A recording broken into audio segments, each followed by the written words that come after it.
ഔറംഗസേബിന്റെ ശവകുടീരം പൊളിച്ചു മാറ്റണമെന്ന ആവശ്യം ശക്തമാകുന്നു. യുവജന സംഘടനയായ ബജ്രംഗ് ദൾ ഇന്ന് മഹാരാഷ്ട്ര മുഖ്യമന്ത്രി ദേവേന്ദ്ര ഫട്നാവിസിന് നിവേദനം നൽകും.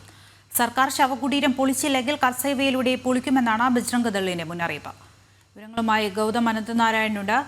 ഗൗതം, ഇന്ന് മുഖ്യമന്ത്രിക്ക് നിവേദനം നൽകുമെന്നാണ് ബജ്രംഗ് ദൾ അറിയിച്ചിരിക്കുന്നത്.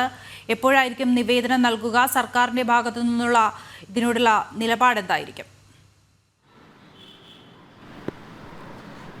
മഹാരാഷ്ട്രയിലെ ഛത്രപതി ശിവാജി നഗറിലാണ് മുഗൾ ഭരണാധികാരിയായ ഔറംഗസേബിൻ്റെ ശവകുടീരമുള്ളത്. ഈ ശവകുടീരം ഭാരതത്തിൽ നിന്നും മാറ്റണം. അതായത് ഭാരതം പോലെ ഒരു ദേശം ഈ നാടിനെ ഇത്രത്തോളം നശിപ്പിക്കുകയും ഹിന്ദു സമൂഹത്തെ കൂട്ടക്കുരുതി ചെയ്യുകയും ചെയ്ത ഒരു മുഗൾ രാജാവിൻ്റെ ശവകുടീരത്തെ ഇങ്ങനെ സംരക്ഷിക്കേണ്ടതില്ല എന്ന നിലപാട് വളരെ മുൻപ് തന്നെ ദേശീയ പ്രസ്ഥാനങ്ങൾ സ്വീകരിച്ചിട്ടുള്ളതാണ്. പക്ഷേ കാലാകാലങ്ങളായി അധികാരത്തിലിരുന്ന സർക്കാരുകൾ അതോടൊപ്പം തന്നെ പുരാവസ്തു ഗവേഷണ വകുപ്പും ഔറംഗസേബിൻ്റെ ശവകുടീരം സംരക്ഷിച്ചു പോരുന്നു. ഇപ്പോൾ വലിയ വികാരം ഇതിനെതിരെ രൂപപ്പെടുകയാണ്. ഏറ്റവും ഒടുവിൽ ബജ്രംഗ് ദൾ ഈ വിഷയം ഏറ്റെടുക്കുകയാണ്. ഇന്നിപ്പോൾ മഹാരാഷ്ട്ര മുഖ്യമന്ത്രി ദേവേന്ദ്ര ഫട്നാവിസിനെ ബജ്രംഗ് ദളിൻ്റെ മഹാരാഷ്ട്ര ഘടകം നേരിട്ട് കണ്ട് ഒരു നിവേദനം സമർപ്പിക്കും.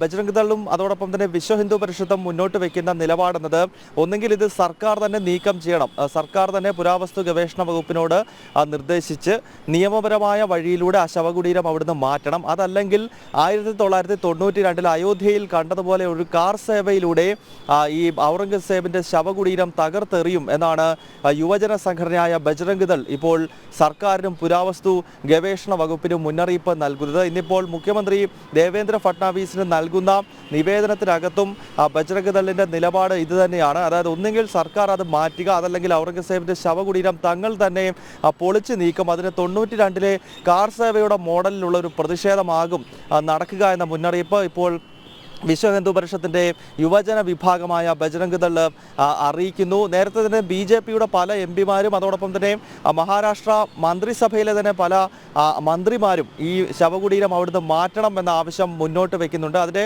കാരണം നേരത്തെ സൂചിപ്പിച്ചതാണ്. കാരണം ഔറംഗസേബിൻ്റെ ഭരണകാലഘട്ടം, മുഗൾ ഭരണകാലഘട്ടം, അന്ന് നിരവധി ക്ഷേത്രങ്ങൾ തകർത്ത ഒരു ഭരണാധികാരിയാണ് ഔറംഗസേബ്. പ്രത്യേകിച്ച് ഹിന്ദുക്കൾ ഏറ്റവും വിശുദ്ധമായി കരുതുന്ന കാശിയിലെ വിശ്വനാഥ ക്ഷേത്രവുമാണെങ്കിലും പൂർണ്ണാവതാരമായി ഹൈന്ദവർ കരുതുന്ന ഭഗവാൻ ശ്രീകൃഷ്ണൻ ജനിച്ചു വീണ മഥുരയിലെ ശ്രീകൃഷ്ണ ജന്മസ്ഥാനാണെങ്കിലും ഇതെല്ലാം തകർത്തിരിക്കുന്നത് ഈ മുഗൾ ഭരണാധികാരിയായ ഔറംഗസേബാണ്. മാത്രമല്ല ലക്ഷക്കണക്കിന് ഹിന്ദു സ്ത്രീകളെ പീഡിപ്പിച്ച് കൊലപ്പെടുത്തുകയും അതോടൊപ്പം തന്നെ ദാസിമാരാക്കി വെക്കുകയും ഒപ്പം ഹിന്ദു സമൂഹത്തെ കൂട്ടക്കുരുതി ചെയ്യുകയും ജസിയ പോലുള്ള നിയമങ്ങൾ ഏർപ്പെടുത്തുകയും ഒക്കെ ചെയ്ത ഭരണാധികാരിയാണ് ഈ ഔറംഗസേബ്. അങ്ങനെ ഭാരതത്തിൻ്റെ ചരിത്രത്തിലേക്ക് അധിനിവേശം നടത്തി ഈ നാട്ടിലെ ഹൈന്ദവ സമൂഹത്തെ പീഡിപ്പിച്ച് അടിമകളാക്കി വെച്ച ഔറംഗസേബിൻ്റെ ഓർമ്മകൾ പോലും ഈ രാജ്യത്തിന് ഉണ്ടാകരുത് എന്ന നിലപാടാണ് ബജ്രംഗ് ദളിനും വിശ്വ ഹിന്ദു പരിഷത്തിനും ഒക്കെ ഉള്ളത്. അതിനാൽ ഈ വിഷയം വരും ദിവസങ്ങളിൽ കൂടുതൽ ആളിക്കത്തുമെന്ന കാര്യത്തിൽ സംശയമില്ല.